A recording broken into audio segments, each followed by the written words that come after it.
की। गर धूल जो मिल जाए गुरुवर तेरे चरणों की। गर धूल जो मिल जाए सच कहती हूँ गुरुवर तकदीर संवर जाए गुरुवर तेरे चरणों की। सुनते हैं दया तेरी दिन रात बरसती है। एक बूंद ही मिल जाए मन की कली खिल जाए गुरुवर तेरे चरणों की। गर धूल जो मिल जाए यह मन बड़ा चंचल है। कैसे तेरा ध्यान धरूं जितना इसे समझाऊं उतना ही मचल जाए गुरुवर तेरे चरणों की। गर धूल जो मिल जाए नजरों से गिराना नहीं चाहे जितनी सजा देना। नजरों से जो गिर जाए मुश्किल है संभल पाए गुरुवर तेरे चरणों की। गर धूल जो मिल जाए मेरे इस जीवन की बस यही तमन्ना है। तुम सामने हो मेरे और प्राण निकल जाए गुरुवर तेरे चरणों की। गर धूल जो मिल जाए सच कहती हूँ गुरुवर तकदीर संवर जाए गुरुवर तेरे चरणों की। गर धूल जो मिल जाए। प्रेम से बोलिए गुरुदेव भगवान की जय, बृहस्पति देव भगवान की जय। सभी भक्तों को सादर प्रणाम। आप सभी भक्तों का दिन शुभ एवं मंगलमय हो। भगवान बृहस्पति देव की कृपा सदा सर्वदा आप सभी के जीवन पर बनी रहे। भक्तों, आज पौष मास दिन बृहस्पतिवार में आप सुनेंगे बृहस्पति देव जी की कथा एवं आरती। बृहस्पतिवार के व्रत की विधि। बृहस्पतिवार के दिन जो नर नारी व्रत करें उनको चाहिए कि वे दिन में एक समय भोजन करें। इस दिन बृहस्पतिश्वर भगवान का पूजन होता है। इसमें केले का पूजन करना चाहिए। कथा और पूजन के समय मन क्रम वचन से शुद्ध होकर जो इच्छा हो बृहस्पति देव से मांगना चाहिए। उनकी इच्छाओं को बृहस्पति देव अवश्य पूर्ण करते हैं। भोजन में चने की दाल आदि पीले रंग के पदार्थों का होना आवश्यक है। नमक नहीं खावें, पीले कपड़े पहने और पीले ही फूलों का प्रयोग करें। पीले चंदन से पूजन करें। पूजन के बाद प्रेम पूर्वक गुरु महाराज की कथा सुननी चाहिए। इस व्रत के करने से बृहस्पति महाराज प्रसन्न होते हैं। मन की इच्छाएं पूरी होती हैं।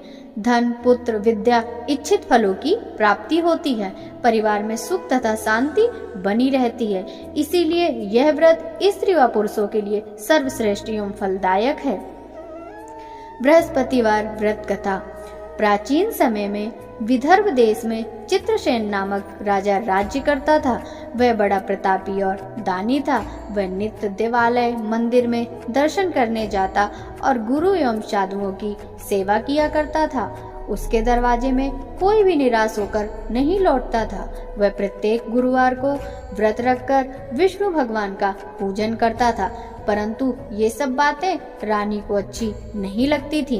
वह न स्वयं व्रत करती और न किसी को एक पैसा तक दान में देती थी। तब राजा से भी ऐसा करने को मना किया करती थी। एक दिन की बात है कि राजा तो शिकार खेलने वन में गए हुए थे। घर पर रानी व उसकी दासी अकेली थी। उस समय बृहस्पति देव एक साधु का रूप धारण कर राजा के दरवाजे पर भिक्षा मांगने आए। तो रानी कहने लगी, हे साधु महाराज, मैं तो इस दान पुण्य से तंग आ गई हूँ। मुझे तो घर का ही कार्य समाप्त नहीं होता। दान पुण्य के लिए तो पति देव ही बहुत हैं। अब आप इस प्रकार की कृपा करें कि यह सब धन नष्ट हो जावे और मैं आराम से रह सकूं। साधु बोले, हे देवी, धन से तो कोई दुखी नहीं होता, इसको तो सभी चाहते हैं। पापी भी पुत्र की और धन की इच्छा करते हैं। अगर आपके पास धन अधिक है तो भूखे मनुष्यों को भोजन कराओ, प्याव लगवाओ, गरीबों को दान दो, धर्मशाला बनवाओ, कुआं, तालाब आदि का निर्माण कराओ। निर्धन मनुष्यों की कुमारी कन्याओं का विवाह आदि अनेकों यज्ञ आदि धर्म कार्य हैं, जिसके करने से आपके कुल और आपका नाम परलोक में सार्थक होगा। लेकिन रानी इन बातों से खुश न हुई। बोली, हे साधु महाराज, मुझे ऐसे धन की आवश्यकता नहीं जिसे अन्य मनुष्यों को दान दूं तथा जिसको रखने में सारा समय बर्बाद हो। साधु ने कहा, देवी, तुम्हारी ऐसी इच्छा है तो ऐसा ही होगा। मैं तुम्हें बताता हूँ, अब वैसा करना। बृहस्पति के दिन बाल बनवाएं, भोजन में मांस मदिरा खाना, कपड़े धोबी के यहाँ धुलने डालना। इस प्रकार 7 बृहस्पतिवार करने से तुम्हारा सब धन नष्ट हो जाएगा। यह कह वह साधु महाराज अंतर्ध्यान हो गए। रानी ने साधु के कहने पर वैसा ही किया। 3 बृहस्पतिवार ही बीते थे कि उसका समस्त धन नष्ट हो गया और सब लोग भोजन के लिए तरसने लगे। तब राजा रानी से कहने लगा, तुम यहाँ पर रहो, मैं दूसरे देश को जाऊं, क्योंकि देश चोरी परदेश भी बराबर है। ऐसा कहकर राजा तो परदेश चला गया। वहाँ जंगल को जाता और लकड़ी काट कर लाता और शहर में बेचता। इस तरह वह अपना जीवन व्यतीत करने लगा। इधर राजा उधर रानी और दासी भी दुखी रहने लगी। किसी दिन भोजन मिलता और किसी दिन जल पीकर ही रह जाती। एक समय रानी और दासी को 7 रोज बिना भोजन के व्यतीत हो गए। तो रानी ने अपनी दासी से कहा, हे दासी, पास के नगर में मेरी एक बहन रहती है, वह बड़ी धनवान है। तू उसके पास जा और वहां से 5 सेर बेझर ही मांग ला, जिससे कुछ समय के लिए गुजर हो जाएगी। रानी की आज्ञा से दासी उसके बहन के पास गई। रानी की बहन उस समय बृहस्पति देव का पूजन कर रही थी। दासी ने रानी की बहन को देखा तो उससे बोली, हे रानी, मुझे तुम्हारी बहन ने भेजा है, मेरे लिए 5 सेर बेझर दे दो। दासी ने यह अनेक बेर कहा, परंतु रानी ने कुछ उत्तर नहीं दिया, क्योंकि वह उस समय बृहस्पतिवार की कथा पढ़ रही थी।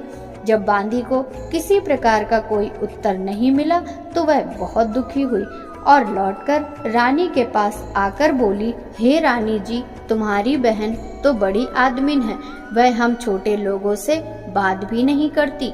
रानी बोली, हे दासी, इसमें उसका कोई दोष नहीं है। जब बुरे दिन आते हैं तब कोई सहारा नहीं देता। अच्छे बुरे का पता आपत्ति काल में ही लगता है। यह हमारे भाग्य का दोष है। इधर उस रानी ने देखा कि बहन की दासी आई थी, परंतु मैं पूजा में लगी होने के कारण उससे नहीं बोली। यह सोचकर वह अपनी बहन के घर जाकर अपनी बहन से कहने लगी, हे बहन, मैं बृहस्पतिवार का व्रत कर रही थी। जब तक कथा होती है तब तक ना उठते हैं और ना बोलते हैं, इसलिए मैं तुम्हारी दासी से ना बोली। कहो दासी, क्यों गई थी? रानी बोली, बहन, हमारे घर में अनाज नहीं था, इस कारण मैंने दासी को तुम्हारे पास से कुछ अनाज लाने के लिए भेजा था। बहन बोली, रानी जी, बृहस्पति भगवान सबकी इच्छाएं पूर्ण करते हैं, देखो शायद तुम्हारे घर में अनाज रखा हो। इस प्रकार के वचन सुन रानी घर के अंदर गई तो उसे एक घड़ा बेझर से भरा हुआ मिल गया। रानी और दासी बहुत खुश हुई।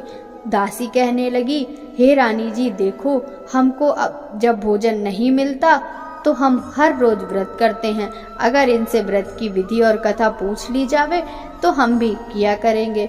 तब उस रानी के पूछने पर रानी की बहन ने कहा, गुरु के व्रत में चने की दाल व हल्दी से विष्णु भगवान का केले की जड़ में पूजन कर दीपक जलावें, पीला भोजन करें तथा कहानी सुने। इस प्रकार से गुरु भगवान प्रसन्न होते हैं, अन्न धन पुत्र देते हैं, व्रती की मनोकामना पूर्ण करते हैं। रानी व दासी दोनों ने निश्चय किया कि वे बृहस्पति का व्रत एवं पूजन अवश्य करेंगी। 7 रोज बाद जब बृहस्पतिवार आया तो उन्होंने व्रत रखा। दासी गुड़साल में जाकर चने की दाल व गुड़ बीन लाई और विष्णु भगवान का पूजन किया। अब भोजन पीला कहाँ से आवे, यह सोचकर बेचारी बड़ी दुखी हुई, परंतु उन्होंने व्रत किया था, इस कारण गुरु भगवान प्रसन्न थे। वे 2 थालों में सुंदर पीला भोजन लेकर आए और दासी को देकर बोले, हे दासी, यह तुम्हारे और रानी के लिए है, तुम दोनों करना। दासी बड़ी प्रसन्न हुई और रानी से जाकर बोली, चलो रानी जी भोजन कर लो। रानी को तो इस विषय में कुछ पता ही नहीं था, इसलिए वह दासी से बोली, तू ही भोजन कर, क्यों तू हमारी व्यर्थ में हंसी उड़ाती है। दासी बोली, एक महात्मा भोजन दे गए हैं। रानी कहने लगी, वह भोजन तेरे लिए ही दे गए हैं, तू ही भोजन कर। दासी ने कहा, वह महात्मा हम दोनों को 2 थालों में भोजन दे गए हैं, इसलिए हम और तुम दोनों ही साथ साथ भोजन करेंगी। इस प्रकार रानी और बांदी ने गुरु भगवान को नमस्कार कर भोजन ग्रहण किया। उस दिन से रानी और बांदी गुरुवार का व्रत और विष्णु भगवान का पूजन करने लगी। बृहस्पति भगवान की कृपा से रानी और दासी के पास फिर से धन हो गया। रानी उसी प्रकार फिर से आलस करने लगी। तब दासी बोली, देखो रानी जी, तुम पहले भी इस प्रकार का आलस करती थी, इसी से सब धन नष्ट हुआ। अब गुरु भगवान की कृपा से धन मिला है तो फिर तुम्हें आलस्य होता है। बड़ी मुसीबतों के बाद हमने यह धन पाया है, इसलिए तुम्हें दान पुण्य करना चाहिए। अब आप भूखे मनुष्यों को भोजन कराओ, मंदिर पाठशाला बनवा के दान दो, कुंवारी कन्याओं का विवाह कराओ। इस तरह धन को शुभ व धर्म कार्यों में खर्च करो, जिससे तुम्हारे कुल का यश बढ़े तथा स्वर्ग प्राप्त हो। इस प्रकार तुम्हारे पितर भी प्रसन्न होंगे। रानी ने जब ये शुभ कार्य करने प्रारंभ कर दिए तो उनका यश फैलने लग गया। एक दिन रानी और दासी विचार करने लगी कि न जाने राजा किस दशा में होंगे, उनकी कोई खबर नहीं मिली है। उन्होंने गुरु भगवान से प्रार्थना की तो भगवान ने रात्रि में राजा को स्वप्न में कहा, हे राजा, जा तेरी रानी तुझको याद करती है। राजा प्रातःकाल उठा और विचार करने लगा। स्त्री जाति खाने व पहनने की संगनी होती है, पर स्वप्न की बात मानकर वह अपने नगर के लिए चलने को तैयार हुआ। यहाँ परदेश में वह प्रतिदिन जंगल से लकड़ी लाता और शहर में बेचकर अपने जीवन को बड़ी कठिनाई से व्यतीत कर रहा था।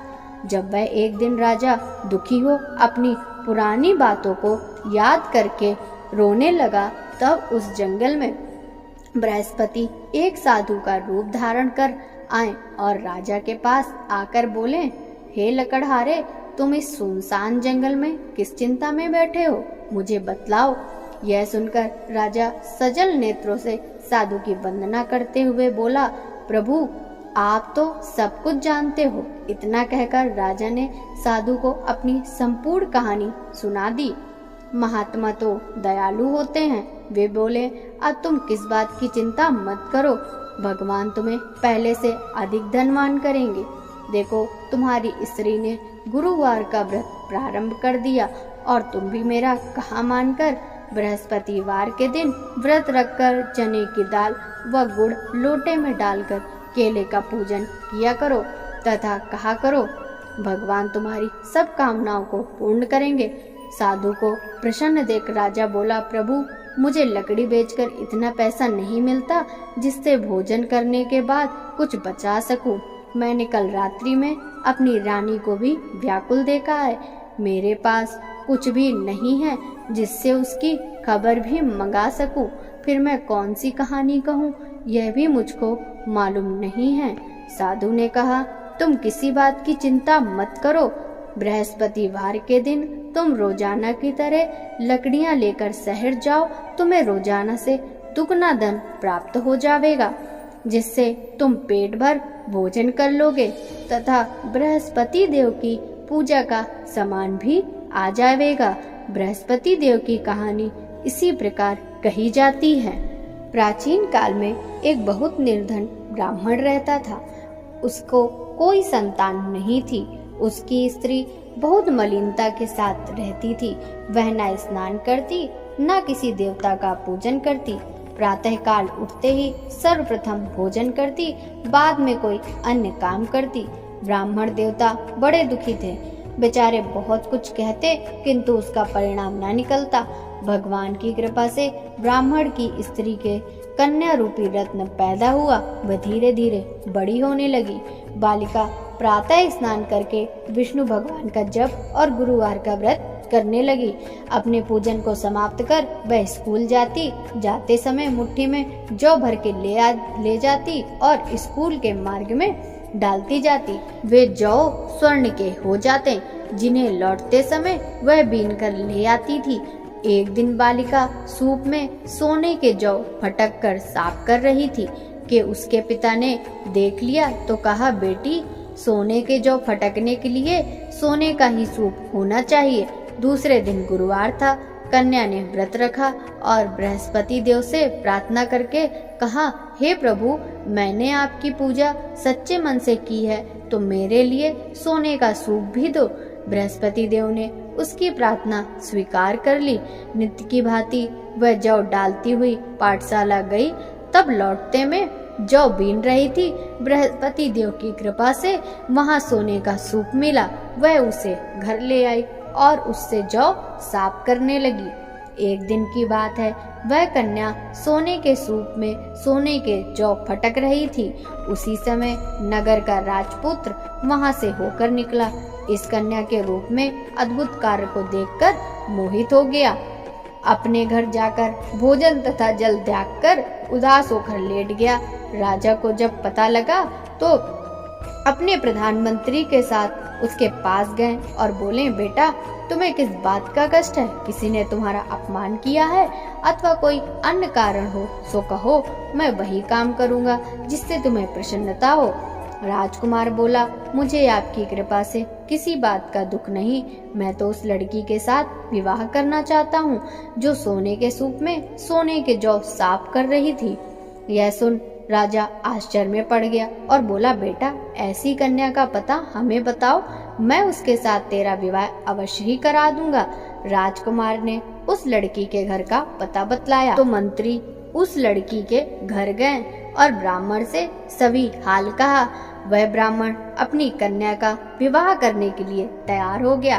ब्राह्मण ने कन्या का विवाह एक शुभ मुहूर्त में राजकुमार के साथ करा दिया।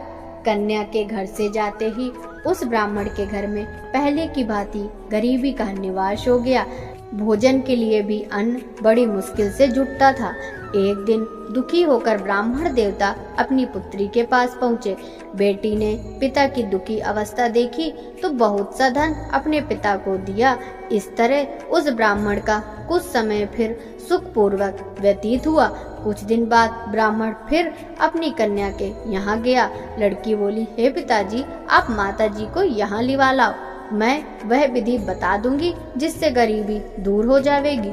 वह ब्राह्मण अपनी स्त्री को साथ लेकर कन्या के घर पहुंचा तो पुत्री अपनी माँ को समझाने लगी, हे माँ, तुम प्रातः उठकर प्रथम स्नान आदि करके विष्णु भगवान का पूजन किया करो। परंतु उसकी माँ ने एक बात भी न मानी। वह प्रातः काल उठकर अपनी पुत्री के बच्चे को जूठन उठाकर खा लेती और उसकी पुत्री पूजन आदि के लिए कहती तो कह देती, मैंने खाना खा लिया है। एक गुरुवार के दिन पुत्री ने रात में कोठरी में खाने का सभी सामान निकाला और अपनी माँ को उसमें बंद कर दिया। प्रातः काल उससे बाहर निकाला तथा स्नान आदि करा के पूजन करवाया। उसके बाद माँ से प्रत्येक गुरुवार को व्रत कराने लगी।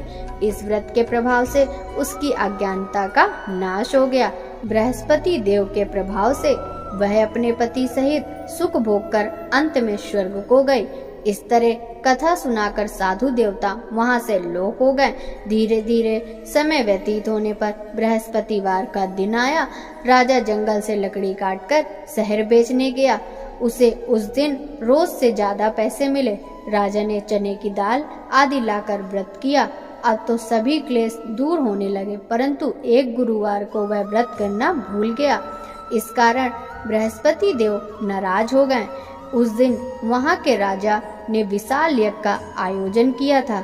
उसने नगर में यह घोषणा करा दी कि कोई भी मनुष्य अपने घर भोजन न बनावे, न चूल्हा में आग जलावे। समस्त जनता मेरे यहाँ भोजन करने आवे। इस आज्ञा को जो न मानेगा उसको सजा दी जाएगी।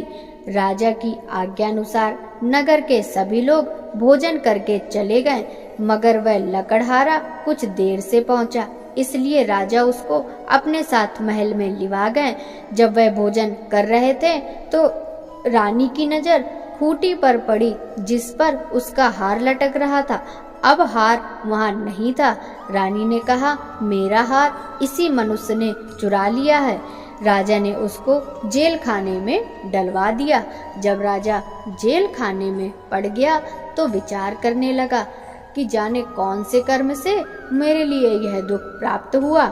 वह साधु की याद करके रोने लगा तो बृहस्पति देव साधु के रूप में प्रकट हो गए और उसकी दशा देखकर कहने लगे, अरे मूर्ख, तूने इस बार बृहस्पति देव का व्रत नहीं किया, इस कारण तेरे लिए दुख प्राप्त हुआ है। अब चिंता मत कर। बृहस्पतिवार के दिन जेल खाने के दरवाजे पर कुछ पैसे पड़े मिलेंगे, तू सामान मंगाकर व्रत करना। ऐसा ही हुआ और राजा ने कथा कही। उसी रात्रि को बृहस्पति देव ने उस राजा को स्वप्न में कहा, हे राजा, तुमने जिस आदमी को जेल खाने में बंद किया है वह निर्दोष है, उसे छोड़ देना। रानी का हार तो उसी खूंटी पर लटका है। अगर ऐसा नहीं करेगा तो मैं तेरे राज्य को नष्ट कर दूंगा। राजा प्रातः काल उठा और खूंटी पर हार देखकर लकड़हारे को बुलाकर क्षमा मांगी तथा राजा के योग सुंदर वस्त्र आभूषण देकर उसे विदा किया। अब गुरुदेव की आज्ञा अनुसार राजा अपने नगर को चल दिया। राजा अपने नगर के निकट पहुंचा तो उसे बड़ा आश्चर्य हुआ। नगर में पहले से अधिक बाग, तालाब और कुएं तथा बहुत सी धर्मशाला, मंदिर बन गए थे। राजा ने पूछा, यह किसके बाग और धर्मशाला हैं? तब नगरवासी कहने लगे, यह सब रानी और बांदी के हैं।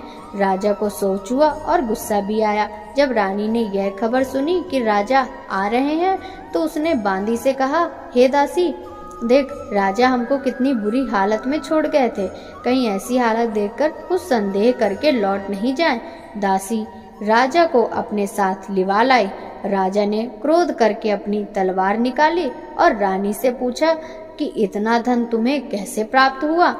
रानी ने कहा, हमें यह सब धन बृहस्पति देव के व्रत एवं पूजा से प्राप्त हुआ। राजा तो स्वयं उनका प्रभाव देख चुका था, अतः प्रसन्न हो गया। अब राजा ने निश्चय किया कि 7वें दिन तो सभी बृहस्पति देव का पूजन करते हैं, परंतु मैं प्रतिदिन 3 बार कहानी कहूँगा। राजा ने दुपट्टे में हर समय दाल बंधी रहती। वह दिन में 3 बार कहानी कहता। एक बार राजा ने सोचा कि चलो अपनी बहन के यहाँ हो आवे।